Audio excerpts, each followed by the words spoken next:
So how many appellations are there? 5? I think 7? 5 right now. Benmore, nothing's happening there. Red Hills is the most famous, of course. We talk about Andy Beckstoffer and lots of Napa folk planting up there. The Beckstoffer, that's newer for them? No. He's been planting. He's got about 3,000 acres in now over the last 10 years. Wow. He's all in on Lake County. That's huge. Yeah. No, it's So we'll talk about this too, but did you see after the fires a rush to Lake County juice? It happens. Yeah. 2020. It depends, though. We got lots of Napa smoke in 2020 in Lake County. We didn't have fires, but a lot of the buyers just disappeared. This year, everything's sold, and then you have all the frosts that happened in Lodi, so people are grabbing whatever grapes are still on the market. Every year is totally different. It is different. I have the Guiri family in Dunnigan Hills. Mm-hmm. They make fabulously good valued wines, but as soon as the fires were over, they dried me up because a lot of players were going to them because they had juice and it was it was pretty solid juice. So I got screwed, but I had to pay more. I know that. Things come, things go. Yeah, price isn't going to go down. It's going to be another short year too. Well, 2004. You ready, Carmen? Not yet. He's saying good. Oh, he's saying good. I'll bring it up.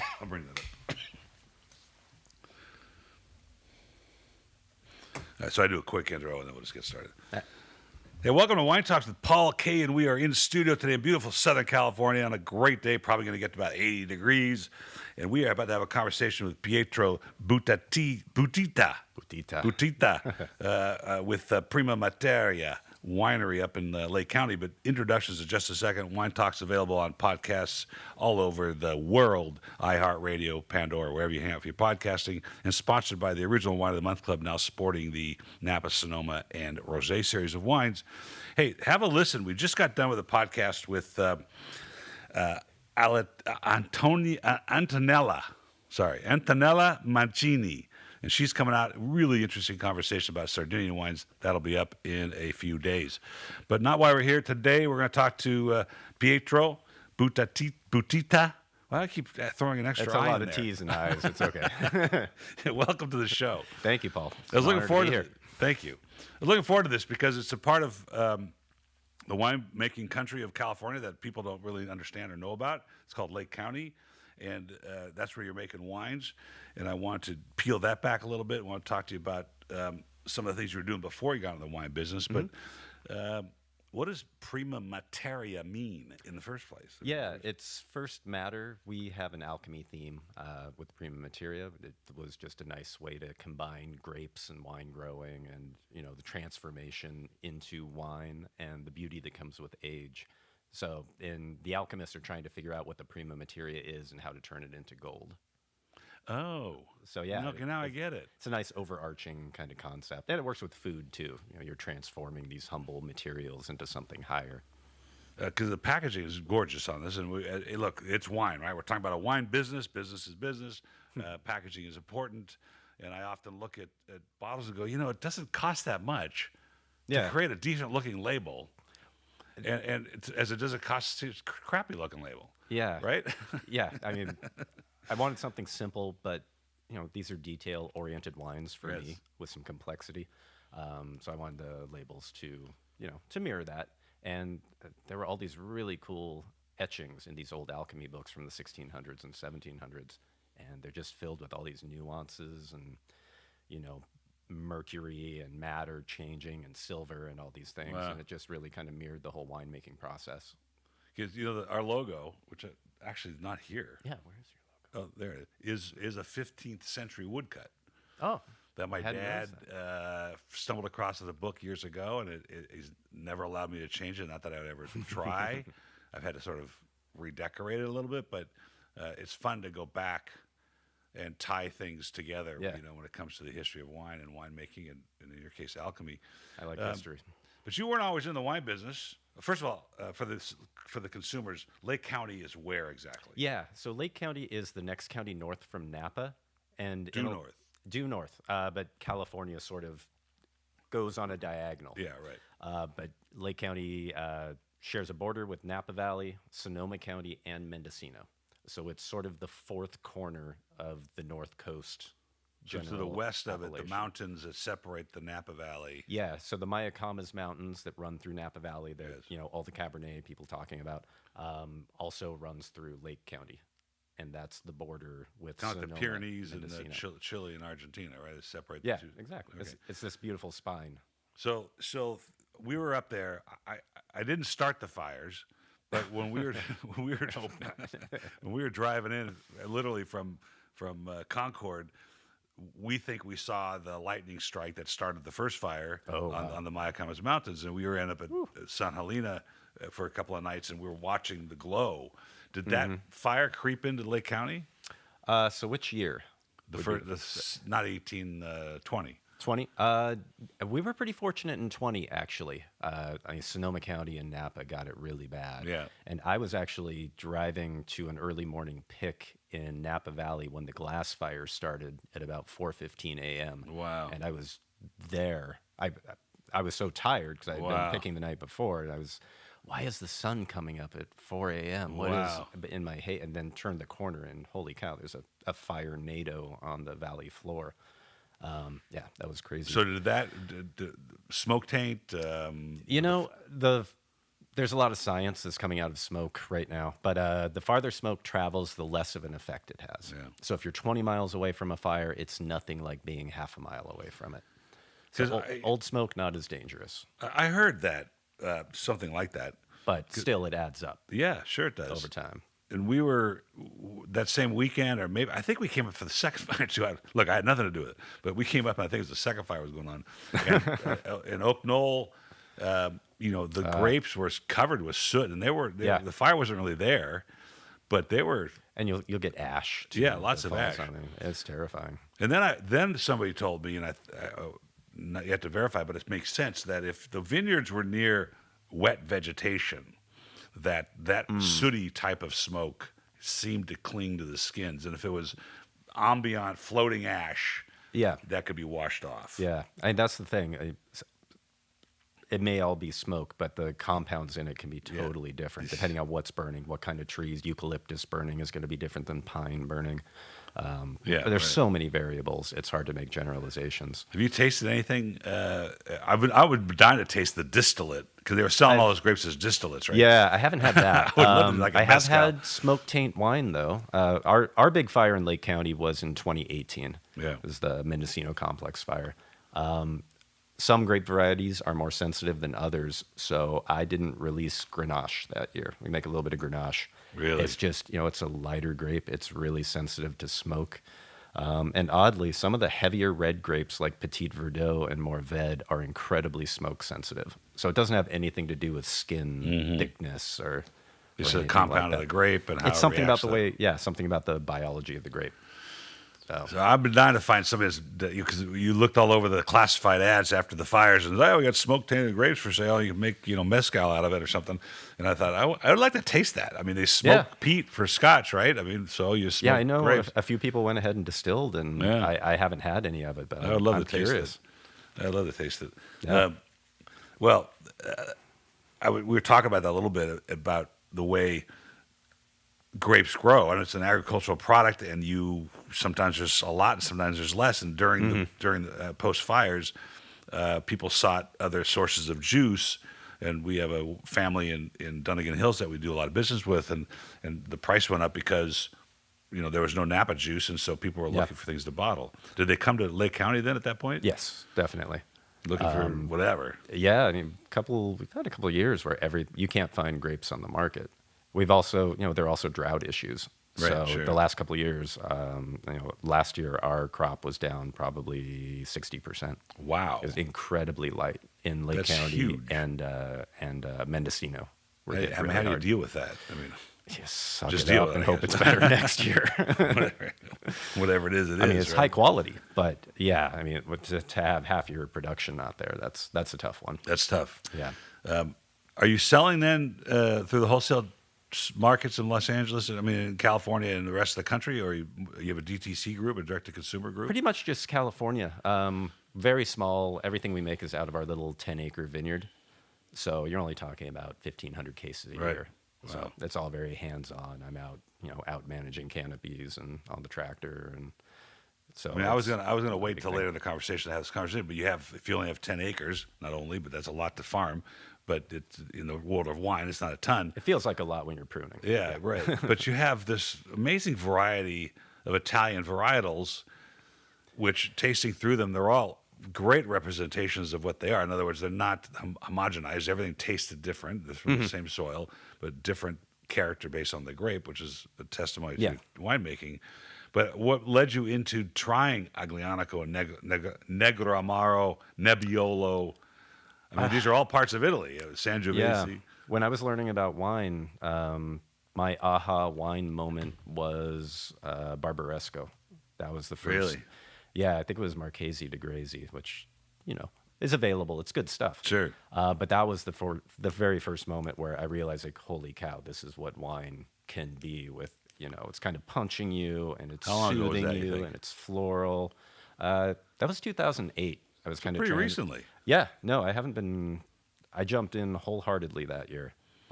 I'd been cooking prior to that for 5 or 6 years professionally, and kitchens are hard. Needed a break, and getting back into the sun, getting into the vineyard, but being able to still use my palate. And, honestly, making wine is a lot like cooking in a kitchen. Yeah. It's a lot of sanitation. It's a lot of temperature control.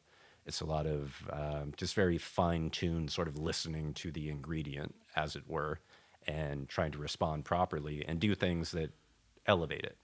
So, you're going to sear different proteins at different temperatures and go for different things with them. So having the different varietals, really, it still just feels like an extension of kitchen work to me. It's interesting that I had a conversation yesterday with a Bulgarian guy. Sounds it's like I'm really minimizing it. I had an interesting conversation with a winemaker from Bulgaria. Does that sound better? Yes, perfect. And he was saying he's got Michel Rolland's out there, and there's a lot of enologists. I think Paul Hobbs is going out there now, but he asked somebody what the most important aspect of winemaking was, and he said what you just said, which was sanitation. He goes, it's the purity of the winery. That's besides, of course, we understand grape quality is the highest level of importance. But after that, he was saying how clean your winery is. Yeah, I mean, it's not the fun part. Right. That's No, of for course sure. not. It's not the sexy part. But That's the cellar rat part. yeah, but like, a lot of modern wineries, like everybody else, I'm trying to minimize sulfur use. I'm trying to minimize intervention, move things. These are unfined, unfiltered, and I want them to taste better in 10 years than they do now. So you need to be careful to do that.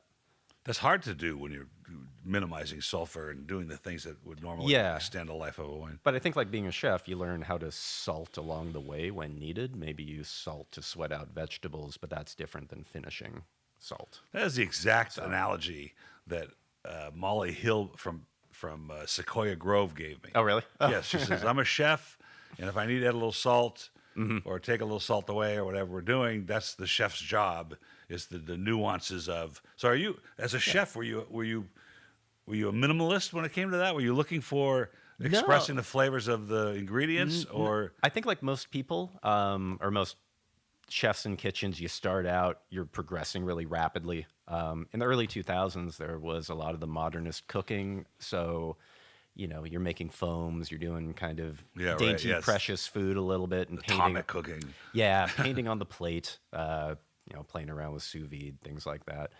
But later on, a sous vide is a good example. I like it. I think you can do fantastic things with it. But there's also an immediacy to cooking in a fire, cooking with fire that gets lost with the different method.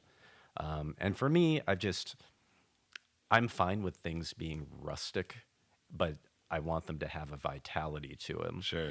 And the more technical the cooking got, although I enjoyed it kind of as a mental puzzle, it started losing that vibrancy and immediacy that I really like. So even today, for me, the wines are the same thing, where you have the acidity, a certain degree of freshness, fruit, all that. But I've always been a texture guy, so I've always been into braises and long cooking, and Texture is super important. So a lot of what I do in the vineyard and with the winemaking is to have, sensations as well. So, Well, isn't that what it's for? I mean, like food. We'll back up just a little bit in the '80s when the Waxmans and the McCartys and those guys were changing the way food was in America, and particularly in Los Angeles. It was getting away from the traditional French stuff and trying to be creative, as Alice Waters was. Is wine going through that kind of transition as well, where you're growing things like Italian varietals in Lake County and trying to express that?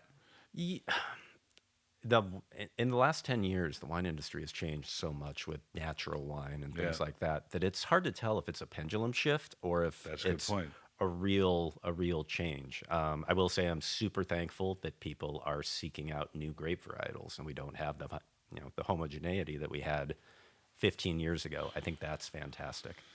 I love that. I love seeing things planted in appropriate areas. So if you're in a hot climate, plant some hot climate Portuguese. Sure, Southern right, Italian. Yeah. Doesn't mean that it's easy to sell, but people are more willing. Sell. I mean, what does that have to do with anything?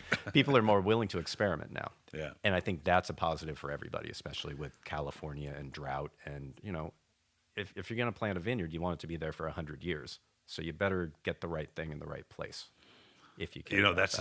Michel Rolland used that same time frame, 100 years, because that's what it's going to take to figure it out, but particularly if you're changing varietals like this. There's a book called American Cuisine and How It Got That Way by a Yale professor named Paul Friedman.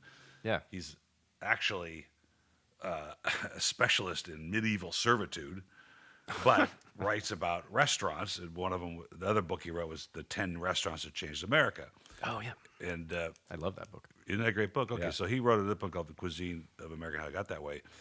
But basically the theme of it is the homogenization of food in America. We lost our regionality because you could drive from Howard Johnson's to Howard Johnson's and have the same food.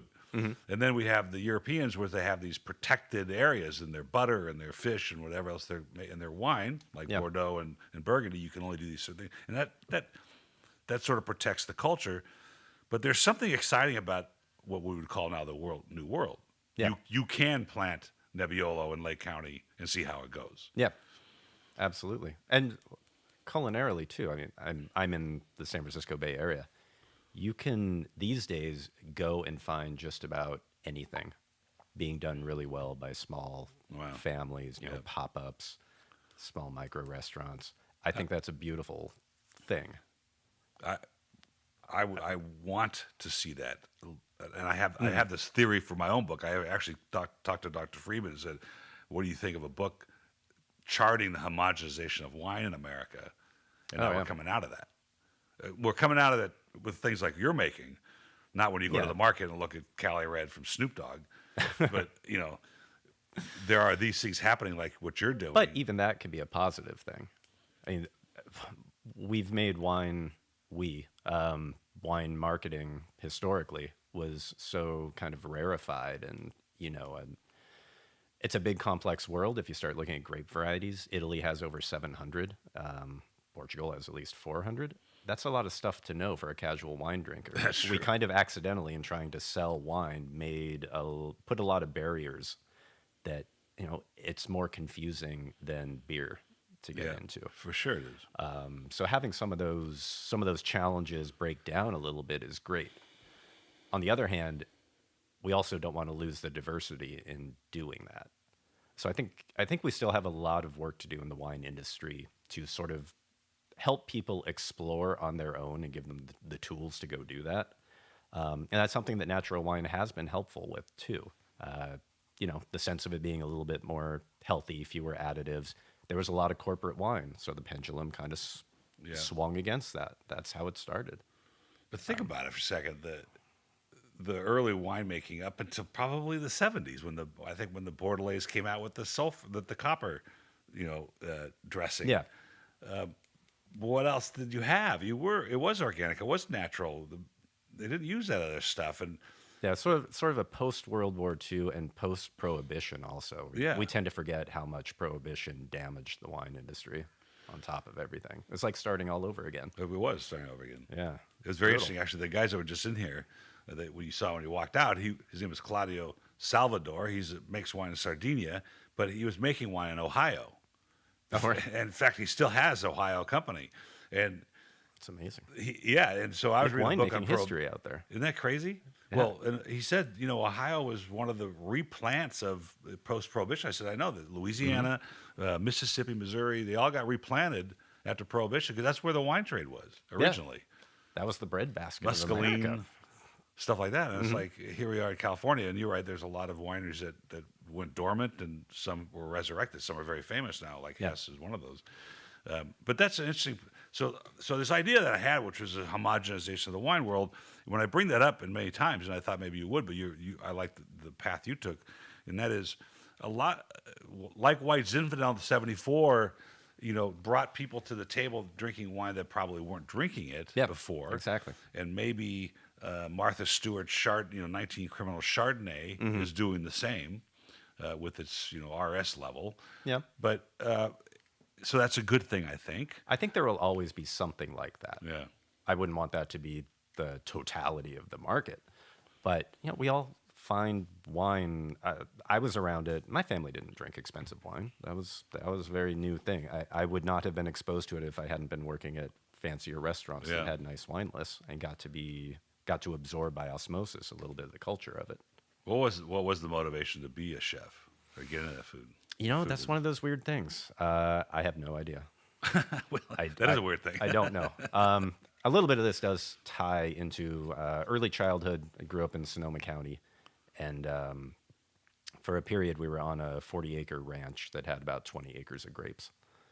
French Colombard, Carignan, stuff like that. 60s, 70s. All the jug wine stuff. Yeah, there's red, there's white. Yeah. You pick them when they're, Right. 12.5% alcohol, and you're good to go. Yeah, right. So, but I always was, I think, a little bit in tune with that sort of agricultural cycle. I'll always, Sure. even if I'm not buying anything, if there's a farmer's market, I love looking at the vegetables. Yeah, I right. always check out the fish counter, even if I'm not hungry. Right. Like, there's something about just being around. My that wife hates when I material. go to the wine section of the market. Oh, yeah. What are you No. doing over there? I mean, I know the 3 distributors, but I'll still go exactly. through and look at everything because I'm curious. And I'm a label reader. So Was your I'm mama slow. cook? The family was decent cooking. Yeah, but we didn't eat out much. We had several kids, weren't making a whole lot of money. Yeah. So it was a little bit challenging. But the couple of times we had decent meals, I remember the first time I had, I'm sure if I had it again today, I would be like, oh, this is the worst food I've ever had. But it was like a bouillabaisse kind of thing. I had never had those flavors when I was 12 or 13 years old.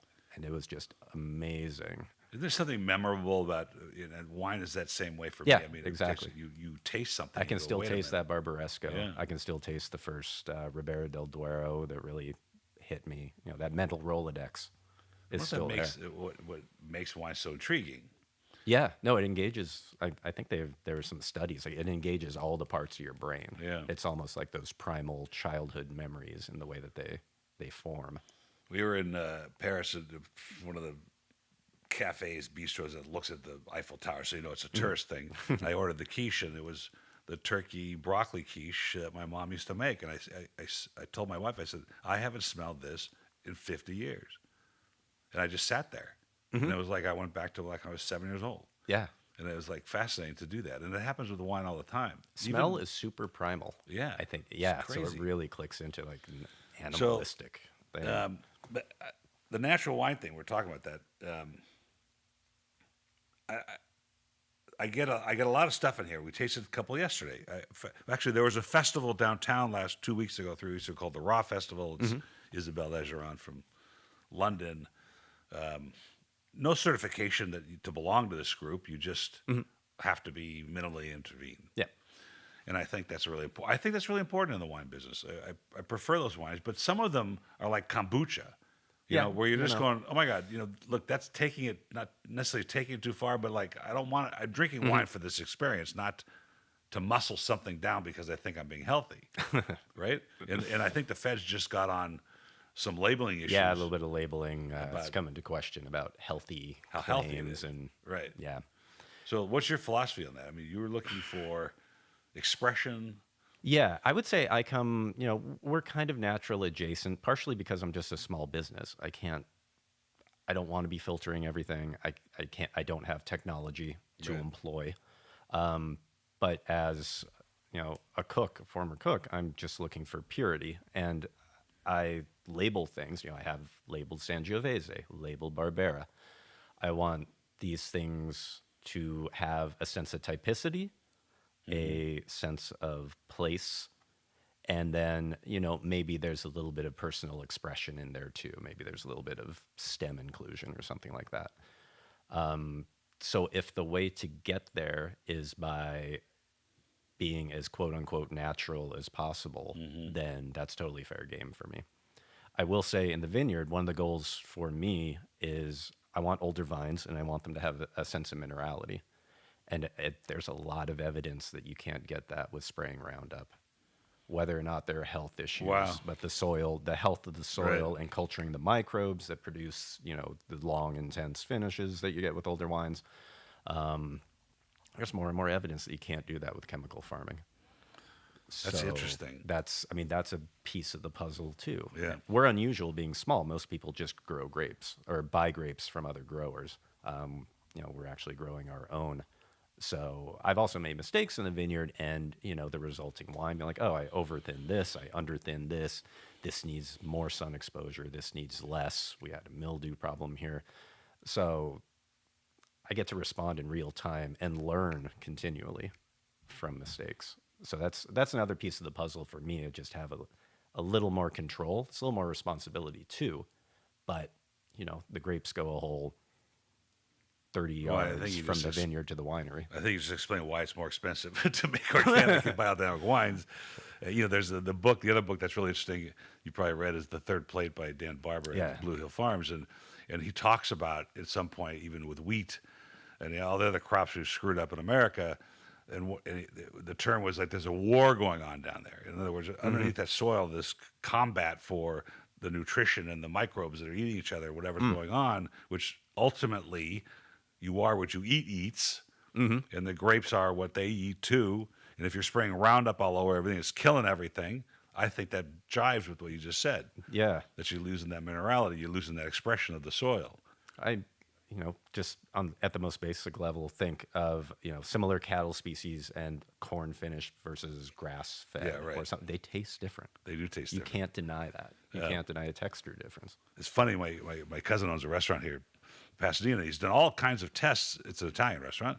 And he's landed on this 3-meat mixture. It's like part tri-tip, part whatever for his burger. For the burger, yeah. Yeah, and but he'll insist that at least his purveyors, he could not tell the difference between a grass-fed steak and one that was conventionally fed.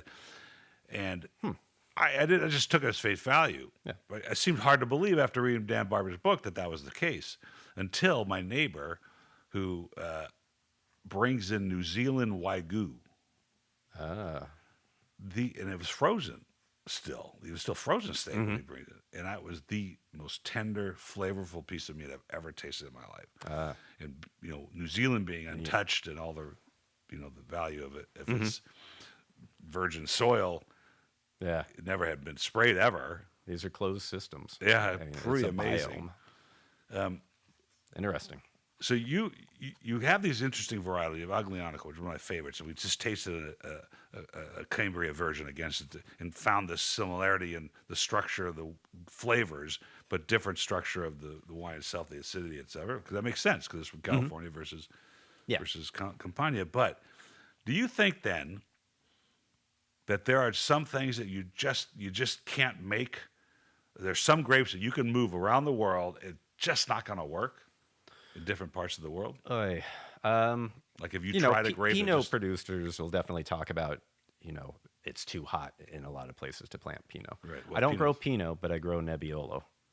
So if you want to talk about a pain in the ass grape, that is the grape of Piemonte. But I've also made Nebbiolo from the Central Valley. Really hot climate, low tannin, very pretty, floral, not a whole lot of finish. Part of it is a question of what's the paradigm you're working with? What are you trying to go for? should you even be trying to copy? I mean, we Right. can't make Barolo here very well in California. Some areas can get a little bit closer. My climate's actually not that good, but some of the Santa Barbara Nebbiolo can be Piemontese-ish with the coastal influence, a little longer ripening season. But is that a good thing? Yeah, that's the So, question. do you want to slavishly imitate those kind of things? Right. That's an important question. And Murray's cell phone's going on. That's okay. It's in the earlier days of let's say Willamette Valley. Yeah. When When you start out, you're going to copy. yeah, they're copying My people. first menus, I guarantee I stole from the people I worked for. No, yeah, well, That's how you learn. And it makes sense. And then those more fine-grained differences, it takes decades so you're to but hone in on that. so you buy then you agree that agree or disagree like I'm not trying to make Piemontese Nebbiolo. I'm trying to make Lake County Nebbiolo. There are aspects that I would like to have be part of my wine Yeah. that I think are signature of Nebbiolo or should be signature of Nebbiolo. I could be wrong. So when I mix Sangiovese, one of the goals for me is after a few years, some of the Chianti Classicos I really love, they get a little bit pine needly. They get a little bit like iodine-y, a little bit minerally, savory, bloody. Not everybody loves that. I love that. Yeah. So for me, those are a couple key elements that I really want to have in there. And you kind of reverse engineer. How do I hopefully get that in the vineyard? How do I treat the vines? How does that How do bode I with make the food? wine? The carrot that you just talked about, the iodine sort of character, which I know what you're talking about. How does that bode with food? How do you make that work? That's pretty Oh, distinctive. Oh yeah. If I'm making dinner to highlight a very special bottle of wine, wasn't that long ago I had a pretty amazing coat roti. Had pizza with it. Really? Cheap Yeah, wow. pizza. I mean, cheap pizza is Jeez. often the Holy easy cow. way. Wish I was to hanging go. around you more long. It was a friend, so Yeah, okay, say. thank Cool. her so much. Sometimes it's good for the food to take a step back so that the wine can really shine. Right. Sometimes, if you've got some mediocre wines in the lineup, you might need to, amp up the pepper, amp up the salt, try to fill in some of where maybe the wine is a little bit deficient. But for me, if it's a nice, a nice Nebbiolo or Barolo, it's going to be risotto. It's going to be a simple pasta. It's going to be something with a few ingredients done really nicely that lets the wine, that act as a springboard for the wine to really open up and present itself. I'm learning as a cook. I love to cook. My mom was a great cook. And my daughter's a French trained boulanger. I think I brought that Yeah, up before. sounds amazing. And so we cook a lot in the house, and I'm starting to move towards simpler things. And so I always have this question, particularly since you're growing Italian varietals in Lake County, and that is, what came first, the foods or the wine? I have this huge opinion of, wines and food growing up together in particular parts of the world, for one. I mean, I think it's obviously that kind of makes sense. Yep. The question is, okay, what came first, the grapes or the wines? But like when I have friends that bring a bottle of Duckhorn Merlot to what would be a pretty indigenous Italian restaurant, it kind of irks me. And I give them crap about it. It's Yeah. like, come on, man. I go, you can't be doing that. Let's explore. There's one restaurant in Pasadena, particularly called Union, that their list is curated around their foods. And I'm prepared to pay the bottle price for that experience. Mm-hmm. So do you think the affinity for food and wine is nestled in its history and its regional impact? I think there's something beautiful about that and something educational and something to be preserved, for sure. I mean, there's also the flip side is, dogmatic wine pairings and, Chianti always goes with tomato and it doesn't always. Yeah. And tomatoes aren't just one thing. Right. So, it can be more fine-grained and nuanced, and we're so international now that, sometimes I want a Gruner Veltliner and then, something else that's completely bizarre to go with something. We can do that now. But I'm, on one hand, I'm a break everything and start over kind of guy. On the other hand, I like history. Yeah. I like knowing the chain of events or thinking that I know something about it and being part of that lineage. So It's a seasonal aspect hard too. to say. Yeah. right? Oh, totally. So important. Well, if you look at really fine grain, do you ever follow the biodynamic wine? Like Somebody what- brought me the chart the other day because they were looking at the Judgment of Paris Day. for me, and I know not everybody experiences it the same, it is terrifyingly accurate. Really? I can taste a wine and tell when we're on a root day. Really? And then my wine, for me, and again, I don't know if it's the wine, I don't know if it's the stars, I don't know if it's just my brain or my tongue, it'll taste radically different 18 hours later when it goes to a fruit day. I would totally buy It's that. terrifying. I would totally buy that. I'm sure you've experienced it and then just Not understood. just somebody showed me the app, and every time I was working in a wine shop, like, Yeah. this is tasting like a root day. I was like, holy cow. I this can is I can see that. totally accurate. Like, And I hadn't really thought 90% about of the it. time. I really thought about it till this guy literally brought in last Tuesday when I taste wines, the chart from 1976, May 24th, when they did the Judgment of Paris, and he was just checking to see if that was a fruit day or not. Yeah. And he's like, well, it was so on the cusp, like whether or not it was like, what time was the tasting? Yeah, no, it's, yeah. I thought that was really I don't know interesting. how it works, but And there's I should- something creepy about it. Well, there's the book. Oh, you can't see it there. This is Rudolf Steiner's book right there.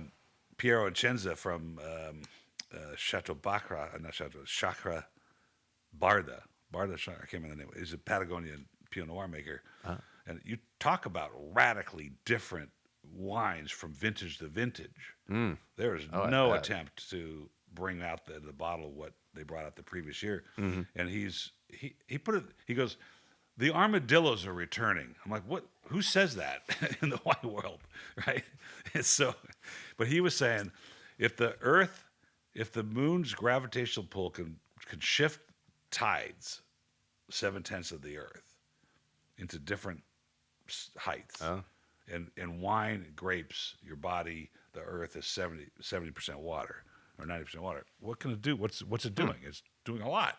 And that was Yeah. a pretty profound thing to I say. hadn't thought about it like Yeah, that. That's pretty intense. profound comment. Wow. There were a lot of, when I started this industry in 1988, and my dad started in the 60s actually, Paso was kind of known for its Italian varietals. There was Nebbiolo from the Martin brothers. There was Sangiovese. It's gotten away Caprone. from that. Yeah, well, yeah, I mean, Cabernet, it's hard to escape the gravity of Cabernet Right, these yeah. days. If you're growing grapes and, that's where the market is, it doesn't make sense to plant Nebbiolo. You got to pay. I mean, you got to pay the bills, right? Yeah, exactly. But just using Paso as an example, there are really cool AVAs too, and there are cooler climate, more Yes. coastal. You can do a lot in Paso. So kind of like Lodi, sure, you can think of it as one thing, but actually it's a huge area with different microclimates, different soil types, all these different things you can do. So I think part of it's just figuring out what does well for you and, hopefully pays the bills at the same time. It's funny you said that. 'Cause not funny, but it's right on. Two wines that came through here recently that were a complete departure from their predecessor. One of them would be the Dow Wines. The Dow is a sort of Austin Hope, Camus, oxygenated, huge grapes. But they also make this Patrimony, which is from the hills. I forgot the appellation, but a complete departure from those style. I've heard about it, but I haven't had it. Yeah, it's not inexpensive, but clearly not trying to be that Okay. the that mainstream Cabernet you get from Paso. The other area is the real southern part of Paso. I forgot the AVA now. It's a wine called Agent Peaks. Again, you get a much more Bordeaux-esque wine, or something that's not part of the central part of the thing. And I guess there's 11 AVAs in Paso or something like that. It's big, 11 or 12. So in Lake County, I'm looking at your map that you brought, and here we are. We're due north of Napa. We don't have it doesn't seem like we have the influence of the marine layer. Yeah, we're pretty far away from the ocean, probably a good 40 or 50 miles. And then we have the Mayacamas mountain range also filtering out. You're kind of protecting that. Yeah, so we don't get a whole lot of coastal influence. There are a couple channels in the north and to the south where you get more rainfall, sometimes double of where we are. Really? But you don't see fog in Lake County. It's much more, blue sky, warm every day from May until November. Clear Lake is October. a natural lake. Yes, yeah. It's actually it sits on a rock basin. It's pretty shallow, and it's sort of draining from one end and filling another end. Is it a recreation center? You can, yeah. There's a lot of boat, a lot Boating of stuff. hiking. You can hike up to the Mount Konocti volcano to the peak now, which is super cool. Oh, yeah. You see the whole county. It really makes sense. I read, then. you know, when I saw Konocti in your bio, I was reading something, and I go, I haven't seen. There used to be a winery called Konocti. Yeah, I yeah. featured their wines a few times, and I haven't heard of them for years, unless they're not around anymore. There's some custom crush, but I think they were actually back in the 70s or 80s, Yeah. possibly some Napa Valley vintners that were labeling under the Mount Konocti. Yeah, no, it was label actually a back in the old days. Konocti vineyard. I have to look it up. Yeah. Anyway, so that's not why I brought it up. You have looks like Lake County as an entire AVA, but inside Yeah, that's of sort that, of the there's general grape growing area, Right. just encompassing everything. But then we have several smaller sub AVAs. There's like 6. Yeah, I think that's right. So would you say, when I'm talking about AVAs in Lake County, like, would I tell the difference between a Red Hills, which is they makes huge wines, and a High Valley? I mean, what am I think seeing there? possibly. Well, I'll contrast. I mean, High Valley is a little bit similar. Just it's a lot of mountain peaks, a good amount of wind, rocky soils, but like an area like Livermore, you can, because of the wind, that actually starts affecting what you can grow and protects the grapevines. Around the lake is Big Valley, and that's where a lot of the Sauvignon Blanc that you see from Lake County comes Big from. Valley, I see And that, also yeah. a lot of Merlot. There's a lot of stuff planted down there. Red Hills versus that, say you have Well, Red Hills Cabernet. versus anything, let's say. I mean, Yeah. Is it that? I mean, AVAs are hard to get. They take a lot of work. They take a lot of work, yeah. The You gotta feds get want it. involved. And so, but you got to explain that to the feds that they're different than this neighbor. Yeah. No, Red Hills is unique. I think it starts at about 1,800-foot elevation, and right now has vineyards up to 32 or 33. Well, that's pretty high. That's pretty high. Yeah. Yeah, and you have a lot of these really volcanic, Obsidian Ridge, one of the famous local wineries. Their vineyard looks like nothing but big obsidian chunks. Really? It's incredible. Yeah, those hills are just full. They have to rip them so hard just to be able to plant vines because the soil is so unforgiving. But that also means you're going to get a lot of minerality and a lot of long finish 10, 15 years down the road. Wow. So you're planting long term. Gets hot in the summer, but you have that wind because you're up in the mountains. That can actually help grapevines go to sleep a little bit when it's the hottest.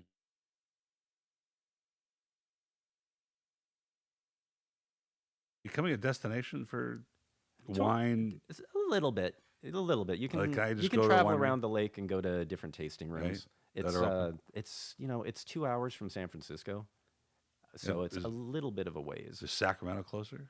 No, looks Same, like it's. same. It's like equidistant from every place Yeah. where people live. I need to go but, to Sacramento to talk to Daryl Cordy, so I was just I'll go do that and then come up there. Yeah, it's the same distance.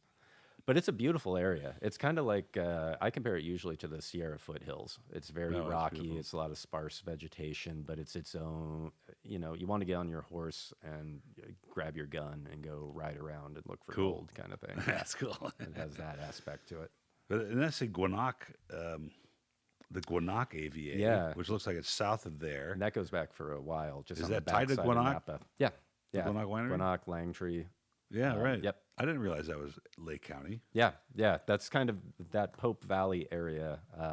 The county cuts it off about halfway. So I had technically what's it's his part of name Lake County. once. He was a soils engineer or something. What was his name? I did a wine dinner for Gwinnett. Have you been out there? Like, No, I've to the never been up lodge that and all far. It's a really interesting I area. want to check it out. Yeah, it's beautiful. Again, rocky. Like it's kind of rugged. So in there are all the hotels. I mean, I don't want to sound ignorant, but I mean, it's There are a couple. Places to hang there, out There aren't a or- whole lot. not really. Yeah, I mean, it's a little bit limited. There's a really cool hotel up on the north side of the lake. That's I think it's an 1880s redone thing. And there's a restaurant there too. But coming over, let's say I'm in Yountville, and I'm gonna run up to Lake County about what, an hour's drive. You can maybe? stop in Middletown, and they have a lot of mud baths, geothermal type thing. I'm not doing Not that your because thing. you want to know why? No, you want to know why? Because when we were in Calistoga once, and we asked the guy when he changes the mud. The Change guy the goes mud. like every 30 days. I'm like, that's disgusting. Yeah, And when was yeah, last time? about 29 days ago. I'm like, I'm not doing that. So what are your plans? What's next? What are you experimenting with right now? And how big do you want to get? And what are you Yeah, trying to explain to good people? question. Haven't really planted anything in the last few years. Sagrantino was the last thing I planted in Oh, that's right. 2014. I read that. Sagrantino. Yeah, yeah. It actually, Crazy. it can take the heat. Really? And that one's really interesting because each additional year of vine age, the wine is getting more and more depth to it. Like it's changing before your eyes, kind of thing. The first couple of years were just very candied red fruit, and now we're getting all that roasted herb earthiness and the weird floral tones that Sagrantino can Wow. have.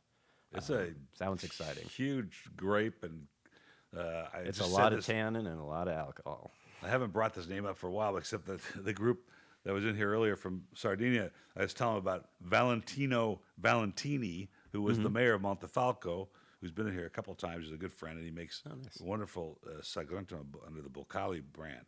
But the reason I brought it up was once a year during Christmas time, I'm on a show. I'm not going to tell you the name of the host because then it'll be embarrassing. But he's on he's on one of the big networks, and I'm a call-in guest. We use the studio, and we talk about wine going into the holidays.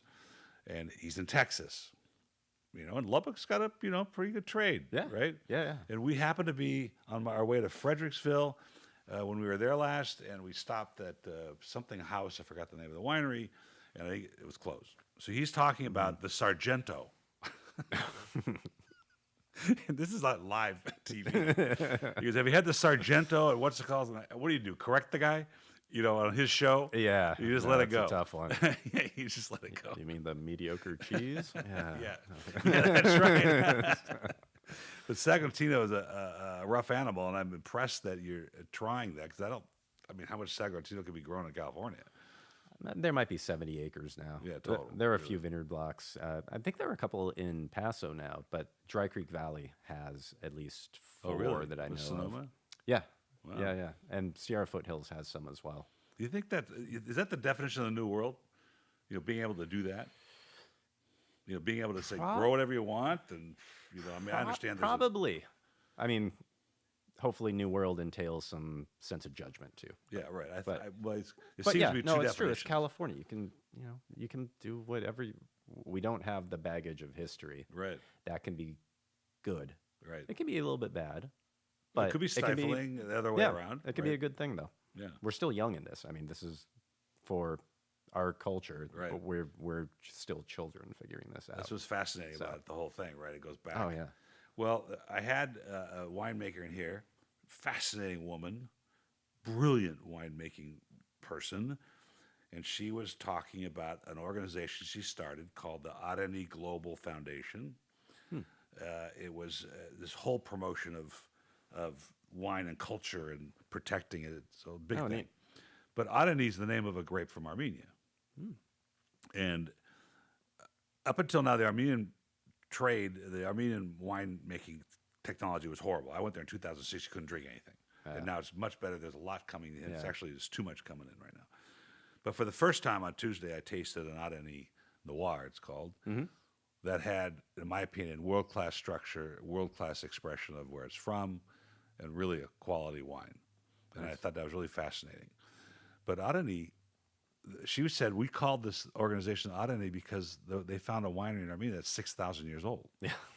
So amazing. we're like, what, 100 years? Not even. Yeah. 150. I mean, Gold Rush. Yeah, right. maybe the Right. beginning, That's so. pretty much it. In fact, there's a book. Well, I shouldn't say that.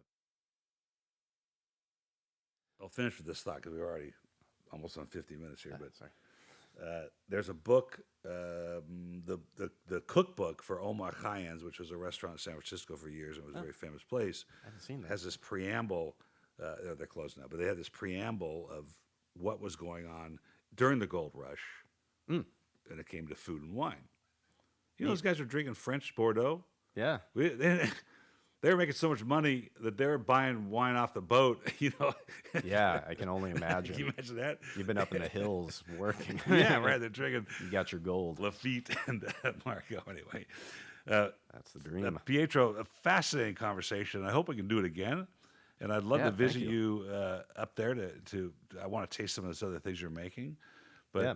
clearly, the effort here of experimenting with grapes and expressing Lake County through unusual varietals is really successful. Thank at you. least from I a really appreciate palate that. standpoint. And quick plug, our tasting room is in Oakland. So if you ever go Oh, to it San is? Francisco. Yeah. Yeah, we fly into Oakland. Oh, yeah. I always fly into Oakland. Welcome to come down. So Let me is know. it downtown or where is it at? Right by the Berkeley border in Temescal area of Oakland. Okay, cool. Yeah. Yeah, Happy to definitely host swing you. in there. That'd be fantastic. Well, it's been a pleasure speaking with you, and good luck the rest of the day. I know what you got on your schedule, but fascinating conversation and wines. Yeah. Thank you so much. Loved it. Cheers. Take care.